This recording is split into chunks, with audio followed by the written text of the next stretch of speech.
여러분 드디어 그가 돌아왔습니다. 추격자, 황해, 그리고 한국 영화사의 한 획을 그은 곡성까지 내놓는 작품마다 관객들을 극한의 공포와 혼돈으로 몰아넣었던 장르의 마스터 나홍진 감독이 무려 10년 만에 신작 호프로 복귀했습니다.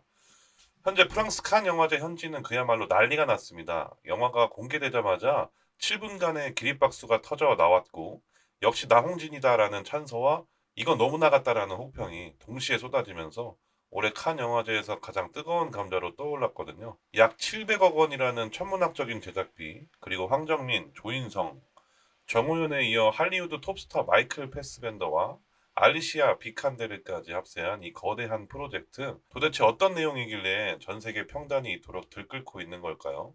오늘 이 영상 하나로 현 시점 가장 핫한 영화 호프에 대한 모든 것을 심층 분석해 보겠습니다. 먼저 현재 칸 영화제 분위기를 짚어보겠습니다. 지난 5월 17일 리미에르 대극장에서 호프의 월드 프리미어가 열렸습니다. 2,300여 개의 좌석은 빈틈없이 찼고 상영이 끝난 후에 터져나온 기립박수는 무려 7분 동안 멈추지 않았습니다. 현지 관객들은 나홍진이 또 한 번 한계를 깼다, 3시간 동안 펼쳐지는 광기 어린 괴수 액션의 정점이라며 열광적인 반응을 보였죠. 하지만 전문가들의 평가는 그야말로 전쟁터입니다. 영국의 가디언지는 최고의 엔터테인먼트라며 극찬했고, 버라이어티 역시 숨막히게 우아한 연출이라며 박수를 보냈습니다. 반면 미국의 인디와이어는 끔찍한 각본과 조악한 특수효과라며 D 플러스라는 충격적인 평점을 매기기도 했습니다. 이렇게 반응이 극명하게 갈리는 이유는 이 영화가 기존의 예술 영화 위주였던 칸 경쟁 부분에서 보기 드문 압도적인 에너지의 SF 액션 스릴러이기 때문입니다. 호불호는 갈릴지언정 최근 본 영화 중 가장 재미있다는 점에는 많은 평론가가 동의하고 있는 상황입니다. 자, 그럼 영화는 어떤 내용을 담고 있을까요? 이 호프는 비무장지대 인근의 가상마을 호포항을 배경으로 합니다. 이 평화롭던 마을에 어느 날 호랑이가 나타났다는 소문이 돌기 시작하고, 마을 경찰소장인 범석이 현장에서 목격한 것은 호랑이가 아니었습니다. 이 끔찍하게 훼손된 가축의 사체와 정체불명의 괴수에 의해 초토화된 마을의 모습이었죠. 나홍진 감독은 초반 약 50분 동안 괴물의 실체를 보여주지 않습니다. 보이지 않는 존재가 내는 기괴한 소리와 그들이 남긴 참혹한 흔적만으로 관객들을 공포의 도가니로 몰아넣는데, 마치 스티븐 스필버그의 조스를 보는 듯한 긴장감을 선사한다고 합니다. 그러다 중반부에 접어들며 이 괴수의 정체가 외계에서 온 생명체라는 사실이 밝혀지고, 영화는 마을 주민들과 외계 생명체 사이의 처절한 생존 게임으로 급변합니다. 특히 후반부 고속도로에서 말을 타고 달리는 조인성과 괴수가 벌이는 초격전은 칸 상황관에서 탄성이 터져나올 정도로 압도적인 비주얼을 자랑했다고 하네요. 캐스팅 또한 역대급입니다. 이 나엄진 감독의 페르소나라고 할 수 있는 황정민 배우는 어수룩하면서도 가족을 지키기 위해 필사적으로 변하는 소장 범석 역을 맡았습니다. 이 특유의 인간미 넘치는 연기부터 극한의 공포 속에서 보여주는 신체 연기까지 역시 황정민이라는 천사가 쏟아지고 있습니다.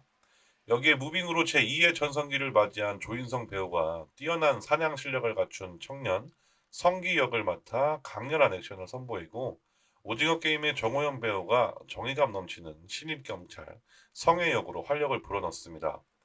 가장 놀라운 점은 할리우드 스타 마이클 패스벤더와 알리시아 비칸데르의 출연입니다.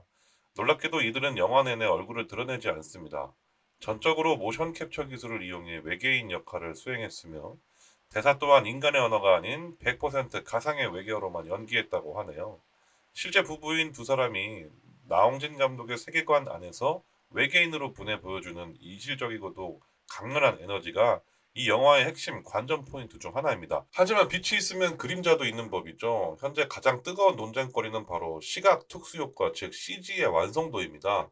한국 영화 사상 최고 수준인 700억 원의 제작비가 투입됐음에도 불구하고 일부 외신들은 CG 질감이 조악하다, 비디오 게임 그래픽 같다는 혹평을 내놓았습니다. 특히 괴수가 직접적으로 드러나는 장면에서 몰입감이 떨어진다는 지적이 많았죠.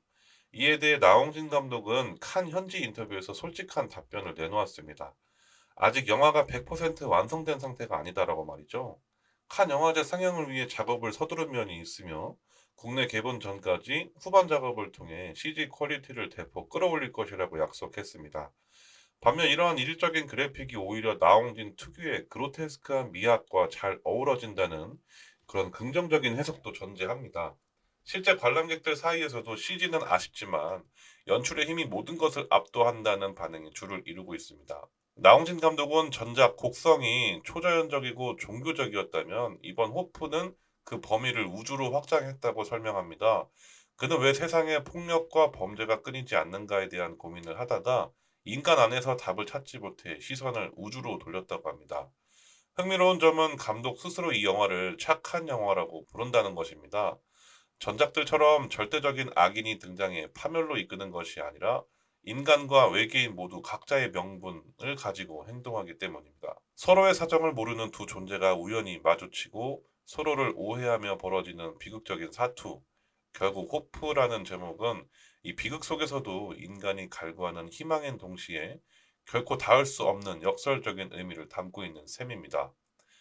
네, 놀라운 소식은 여기서 끝이 아닙니다. 이 나홍진 감독은 칸 기자회견에서 이미 호프의 속편 시나리오가 완성되어 있다고 공식 발표했습니다. 이번 1편이 외계인과의 조우와 생존에 집중했다면 다음 이야기는 더욱 확장된 세계관과 외계인들의 본질을 다룰 것으로 보입니다.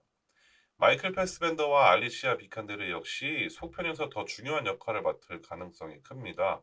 감독은 관객들이 1편을 보고 나면 자연스럽게 다음 이야기를 상상하게 될 것이라며 자신감을 내비쳤죠. 한국 영화계에서 흔치 않은 SF 대작 시리즈의 탄생을 예고한 것입니다. 자, 지금까지 칸 영화제를 발칵 뒤집어 놓은 나홍진 감독의 신작 호프에 대해 자세히 알아봤습니다. 비록 기술적인 완성도에 대한 논쟁은 있지만 10년 만에 돌아온 거장이 던진 이 거대한 질문과 압도적인 에너지는 이미 전 세계 영화인들을 매료시키기에 충분해 보입니다. 이 7분간의 기립박수가 증명하듯 호프는 올여름 한국 극장가에서도 가장 뜨거운 논란과 환호의 중심에 설 것으로 보입니다. 이 700억 원의 자본과 나홍진의 야심이 결합한 이 괴물 같은 영화가 과연 우리에게 어떤 충격을 선사할까요? 여러분은 이 영화의 설정과 캐스팅, 그리고 CG 논란에 대해 어떻게 생각하십니까? 댓글로 여러분의 의견을 남겨주세요. 오늘 영상이 유익하셨다면 구독과 좋아요, 알림 설정까지 부탁드립니다. 저는 더 흥미로운 영화 소식으로 돌아오겠습니다. 시청해주셔서 감사합니다.